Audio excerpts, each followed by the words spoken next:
Namaste. Welcome, beautiful souls. This has been a long time in the coming, and I do apologize for those of you that have been waiting for this series. I decided to begin without the third deck at hand. The plan for the Arthurian series is to use Anna Marie Ferguson's deck as the main deck. Now, I know that this is out of print.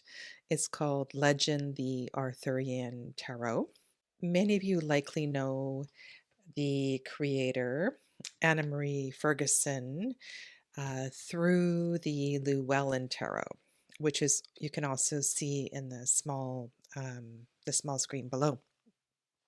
This is a really interesting story, and I'm not talking about the Arthurian legend itself, but the story of the creator, Anna Marie Ferguson. And actually, I would like at some point to interview her. This deck on the left, the silver one, was created in 1995 when she was 29 years old, or it was published in 1995 when she was 29 years old. And then, more than 10 years later, the Llewellyn Tarot was published. So, this particular creator has had a deep connection with the mythology and the legends of the United Kingdom and its folklore for a long time.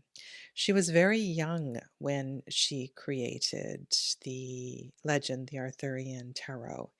And so, one of the things I have noticed is that the stories evolve. There is a sense of maturity in the way the Llewellyn Tarot is written.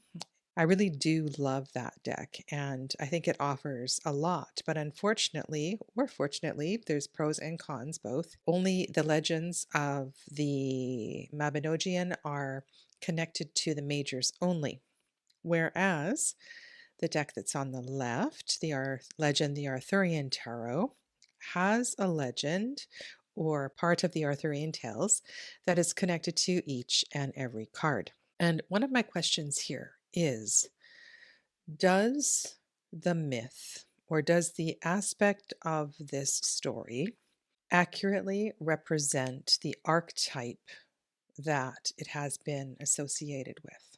And I will be asking this for every card that we look at. I will be adding two other decks in conversation with Legend, the Arthurian Tarot, and these two decks are both available. One is Le Tarot Arthurien by Claire Duval, illustrated by Arthurian, and the other is the Arthurian Tarot by Kathleen and John Matthews. I do not have that in hand yet, and I decided not to wait for it to arrive, but I will be incorporating that deck as well, and I know many of you are working with that deck. So I will be weaving the stories together to the best of my ability. Okay, so I am not a historian. I will point you towards others who know these legends better than I. My direction here, my point of all of this is to use the Arthurian tales to expand my own personal understanding of the tarot, to learn a little bit more about this mythology, Welsh mythology, and just to really, really enjoy these stories. I will be doing a lot of narration, reading from the guidebook, which is just beautiful, that comes with this deck. And yeah, just sharing my love of the tarot. So welcome. And if you're new to my channel, hello. Lovely to have you here. My name is Sadhana. So we start this episode with the Fool. And in this card, we have one of the stories, early story of Percival, that is represented here. And I have the Llewellyn card as well on the table because Anna Marie Ferguson has used the same figure in both decks. And the name on the top of the card on the right is Paradur, which may very well be the same figure as Percival. And you will find in the Arthurian tales that several of the names are spelt in a variety of different ways. Sometimes it's not clear if one figure is exactly the same figure in some of these stories. And the more that I read outside beyond these tarot books, the more mysterious and tangled this web becomes. And it's not my place here to find a right answer, but more just dive into the joy of these stories. So, in the Fool card, you see Percival looking to his future, looking at Camelot. The clouds part and the sun shines, revealing the castle in all her splendor. Washed clean by the rain, she shows her best face to the newcomer. For Percival, this represents an inviting opportunity, the fairy tale scene encouraging his hopes and ambitions. The emblem of the Knights of the Round Table hangs over the gatehouse, representing a realistic goal achievable with discipline. The scene symbolizes a return to the scene of wonder, optimism, and faith commonly felt in childhood.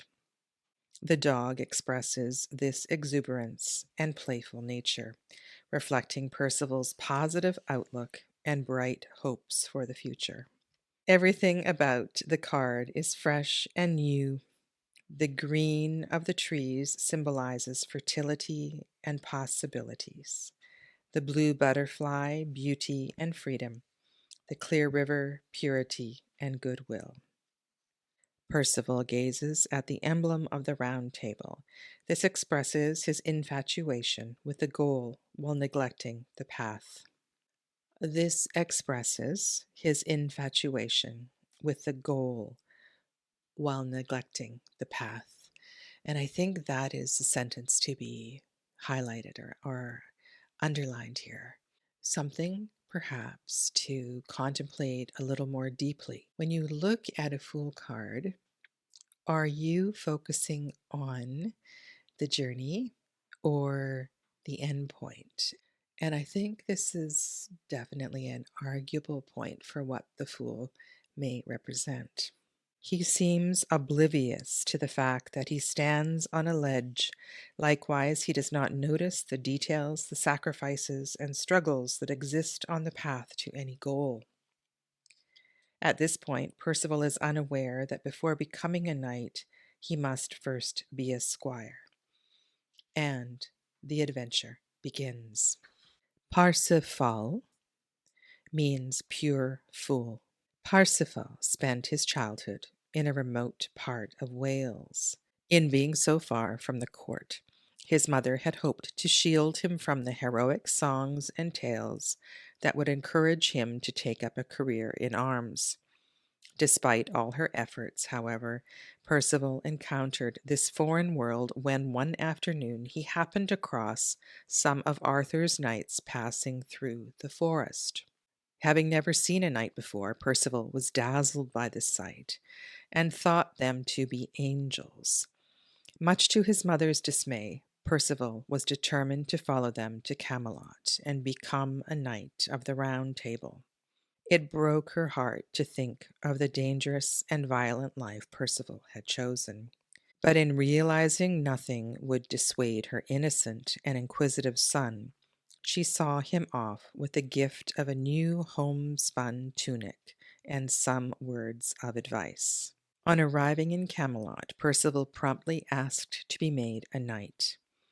All laughed at his ignorance, but Arthur kindly explained that he would have to earn the title by rising through the ranks, beginning as kitchen knave. The young Percival caused chaos wherever he went, but even though he tried people's patience, most looked upon him with affection. Percival matured and eventually received his knighthood. In the early days of his career, he happened upon a maimed man fishing from a boat. Unknown to Percival, this man was the Fisher King, who offered the young knight lodgings in his nearby castle. Although grateful for the invitation, Percival was surprised and puzzled. He had been told there were no castles for many miles. While in the Grail Castle, Percival was witness to the mysterious procession of the Grail. The young lodger remained silent as it passed before him and into an adjoining chamber. It was a strange and wonderful sight, like nothing he had ever seen. Thinking himself polite, Percival restrained from asking any questions concerning the Grail. This was a very unfortunate circumstance, for had he asked, thereby showing interest and concern, both the Fisher King and the wasting lands would have been healed. Having failed this test, Percival awoke the next morning to find himself alone in the mysterious castle. Quite baffled, Percival mounted the horse and left the castle. As he neared the end of the drawbridge, however, it began to close, seemingly of its own accord. Horse and rider were forced to jump to reach the bank. Percival would later realize his grave mistake in failing to ask the question and would spend many years trying to find the otherworldly castle of the Grail. Percival eventually became one of Arthur's greatest knights. Percival, Galahad, and Bor made up what is known as the Three Elect, the three who would achieve the Holy Grail. On his second visit to the castle, Percival and his companions were successful. Galahad healed the wounded king, lifting the curse over the land. In earlier accounts, Percival is the hero, as Galahad is a later literary addition to the story. Having looked deep into the mystery of the Grail, Galahad no longer wished to live and died amidst great beauty. The Grail King instructed Bor to carry the news to the world, dubbing him the messenger. He then appointed Percival his replacement as Grail Guardian, dubbing him the keeper of the high word. What we see in the Llewellyn Tarot is Percival leaving his childhood home deep in the countryside of Wales, whereas in the legend, the Arthurian Tarot, we see Percival arriving in Camelot, gazing upon his dream. And there are a few things here that really capture my attention. The artwork of the whole deck appears as if it's behind a sheer curtain, a veil of sorts. All of the colors are muted. Many of the figures appear as if they could be stone figures. It's like we're not quite in focus, looking at a dream. And looking at this now, I've gazed at this deck for so many years. It does make sense. It does make it more of a mystery, more of a legend, perhaps. I love the details that are included in this card. The river, the bridge, the pathway, the greenery of the trees, the double rainbow. I think there's a lot that we will be able to work with as a tarot deck, deepening our experience with connecting legend, mythology, and the archetypes of the tarot. On the right is the Chevalier of Cups from Claire Duval's deck. And this is a depiction of Percival as the Knight of Cups. And I think this is it's a beautiful card, and weaving this into the story of Percival as we look more closely at the knights when we get to that, I think will be a lovely addition to the study of these decks. Now, in Claire Duval's deck, she does not use Percival as the Fool. She uses Merlin as the Fool and doesn't name the characters specifically on the cards, but does so in many of the descriptions in the book that accompanies the deck. And the title here is The Fool of the Wood. This does build a bit of a connection with the controversial history, the controversial tales of Merlin. Was he actually a wizard? If you listen to some of the podcasts by John Matthews, you will learn that Merlin indeed was a poet and a writer and much more than a wizard or an alchemist. And so there may be something to this. And we do encounter Merlin as the next card in this deck. And perhaps we can dive into this a little bit deeper next time. But here we have in Claire Duval's deck, the Tarot Arthurien, Merlin appearing in 2 cards, in the Temperance card as well as the Fool card. So part of my process here is to really reflect on these archetypes and to see which ones sit more deeply in my heart, in my consciousness, and share all of that with you along the way. So, thank you for joining me on this adventure. If you have any thoughts on Percival as the Fool, please be sure to leave a comment below. And once I get the other deck in hand, I will be, like I said, weaving together the places where the same characters appear in each of the decks, and I think that will add a level of richness to our discussions.